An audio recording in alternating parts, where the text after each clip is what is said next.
माल जेड़ा भी ना माशाल्लाह अनमोल ही है जी। ये भी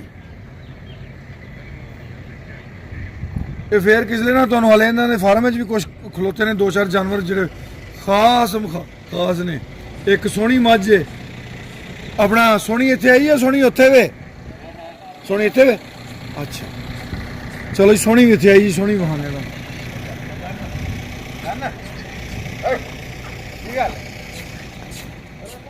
ना ਇਹਦਾ ਚੰਨ ਜੇ। सोहनी किसे बैठी है? सोहनी बेची है? वो आप वेख लेने कोई गल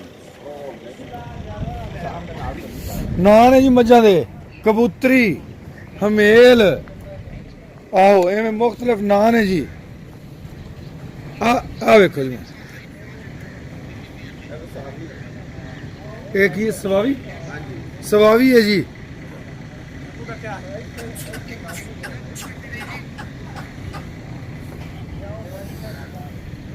अदियां अखां वेखो जी, अखां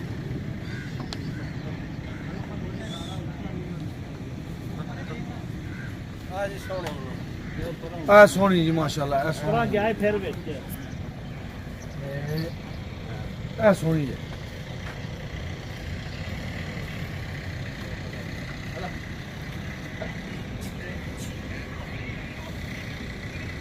हाँ जी,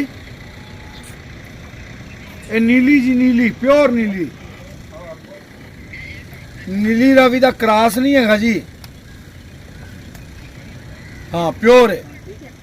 हाँ जी नहीं जी, नहीं मुल लिए 15 लाख रुपए की हुण लैके आया। हीरे चुन चुन के इकट्ठे किए ने बच्चे ने, हीरे चुन चुन के। ये उन्होंने ना इश्क का रोग लग्या है जी।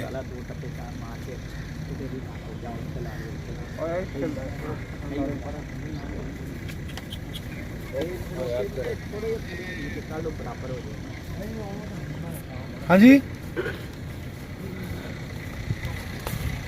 ये लाहौर तो इतों लाहौर 2 घंटे है ना, 2 घंटे लाहौर है जी। 40 किलोमीटर का 40 को 2 घंटा थोड़ा है जी सफर। अच्छा नहीं जी, नहीं घंटे का जी। नहीं नहीं बिल्कुल बिल्कुल, ये जो पत्तों की आना आप इन्होंने फार्म से आना जे, इन्होंने फार्म से आप आना जी इंशाल्लाह। लो जी तुहानू एक नज़र मराइए। ਉਹ ਬਸ ਐਵੇਂ ਮੈਨੂੰ ਯਾਦ ਆ ਗਿਆ, ਮੈਂ ਕਿਹਾ ਰੱਬੀ ਸਬੱਬੀ ਤੁਸੀਂ ਆਏ ਹੋ ਤੇ ਤੁਹਾਨੂੰ ਜ਼ਰਾ ਨਜ਼ਰ ਮਰਾਈਏ। ਤੇ ਤੁਹਾਨੂੰ ਮੈਂ ਇੱਕ ਵੀਡੀਓ ਸੈਂਡ ਕਰਨਾ ਜੀ। ਆਪਣਾ ਅਨਮੋਲਾ ਜਿਹੜਾ ਨਾ ਆ ਚਿੱਟੀ ਮੱਝ ਦਾ ਦੁੱਧ ਪੀਂਦਾ ਆਇਆ, ਰਾਤੀ ਆਇਆ ਨਾ ਆ ਚਿੱਟੀ ਦਾ, ਉਹ ਆਪਣਾ ਅਨਮੋਲਾ ਸ਼ਹਜ਼ਾਦਾ ਹੈ। ਜਿਹੜੀ ਮੱਝ ਥੱਲੇ ਛੱਡੋ ਨਾ ਉਹਦਾ ਹੀ ਦੁੱਧ ਪੀਣ ਲੱਗ ਜਾਂਦਾ ਹੈ।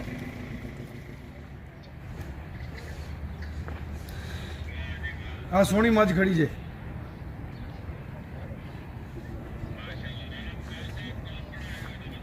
जी जी माशाल्लाह, तुहाडी दुआ नाल राणे विकास ने जिहड़ा कल दा प्लान बनाया ना अनमोल नूं उत्थे पत्तों की पहचान दा, ब्लैक गोल्ड डेयरी फार्म मांगा मंडी, जिसके ऑनर हैं राणा वकास असलम साहब। ते 200 बंदा आगे पत्तों की ओदा इस्तकबाल वास्ते चुने हुए जानवर इनके पास हैं। ये आपे ही लग गया। बहुत बड़े शौकीन हैं इस ब्रीड के।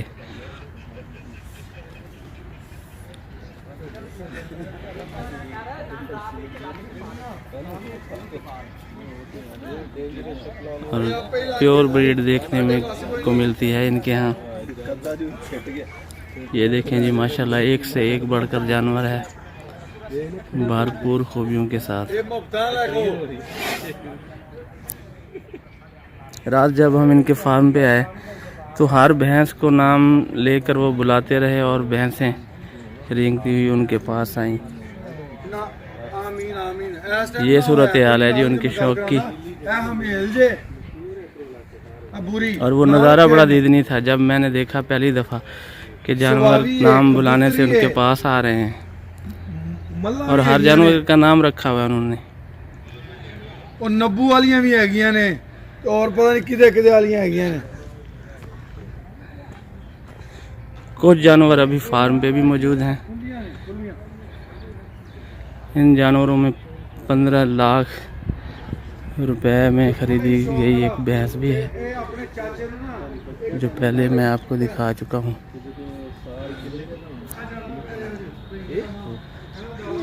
गालबन ये है। आमीन आमीन।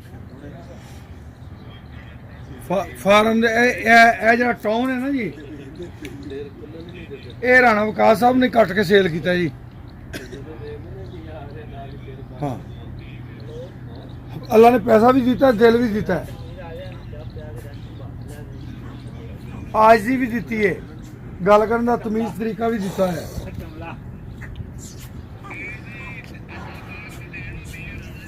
जिस जगह पे ये जानवर खड़े हैं, ये टाउन भी राणा वकास असलम साहब ने डिज़ाइन किया है।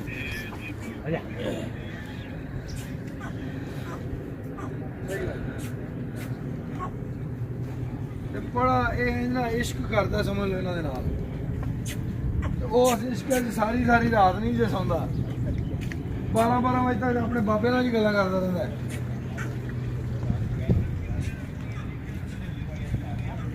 राणा वकास असलम साहब के इश्क के बारे में राणा मीर मोहम्मद बता रहे बाबा हैं। जी लगता है मेरी उम्र थोड़ी है, मैं क्या तेरी उम्र बहुत लंबी होनी हो।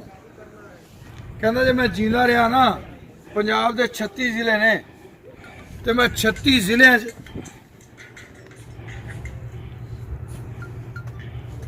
पंजाब के 36 जिले ने, तो मैं 36 जिले जरा ना, आवाज आ रही ना जी, मैं 36 जिले अपने कट्टे देने ने अल्लाह वास्ते। बहुत अच्छे, देखो ना, एक दोस्त ने कट्टा दिता है, वो 1.5 लाख रुपया लैके आया। उन्हें क्या भाई मेरा दुनिया च विकदा है, मैं कट्टा दिता तेरे पिंड नू, मैनू कोई बंदा 1.5 लाख मोड़ता, उन्हें कहा कट्टा ले जा बस।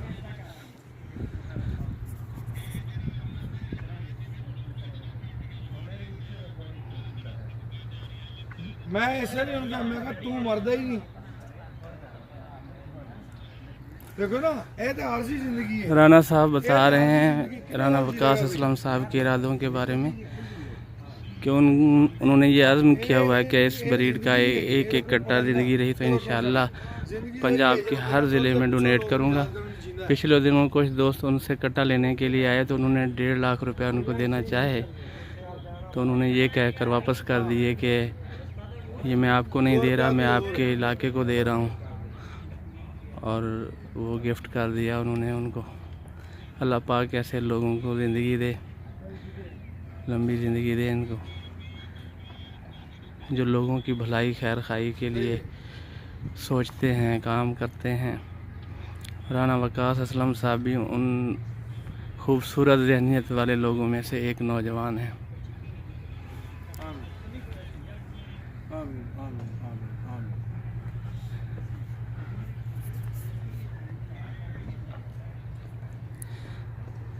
अभी वो यहाँ पे मौजूद नहीं है, वरना उनसे भी आपकी मुलाकात करवा देते।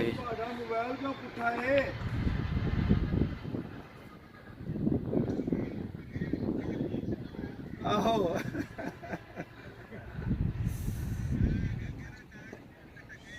सही सही सही।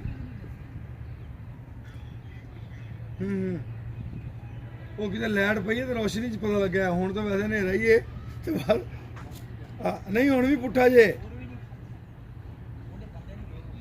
नहीं, हुण दूजे होर घुमाओ, एवं होर घुमाओ।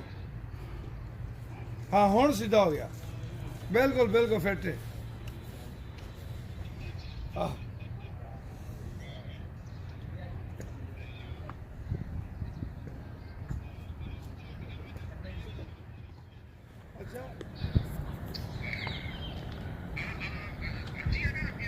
मझ जी मझ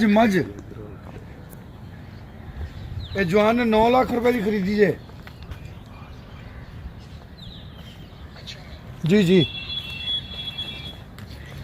ਇੱਕ ਤੋਂ ਇੱਕ ਵੱਧ ਚੀਜ਼ ਹੈ, ਇੱਕ ਤੋਂ ਇੱਕ ਵੱਧ ਚੀਜ਼ ਹੈ।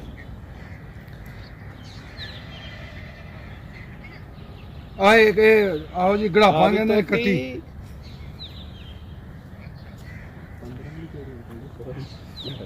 ਸੋਹਣੀ ਵੀ ਉਹ ਸੋਹਣੀ ਵੇਖਣੀ ਹੈ। ਲਓ ਜੀ ਇਹ ਝੋਟਾ ਵੇਖੋ ਜੀ, ਤੋਹਫਾ ਜੀ, ਇਹ ਵੀ ਤੋਹਫਾ ਅੱਲਾ ਦਾ।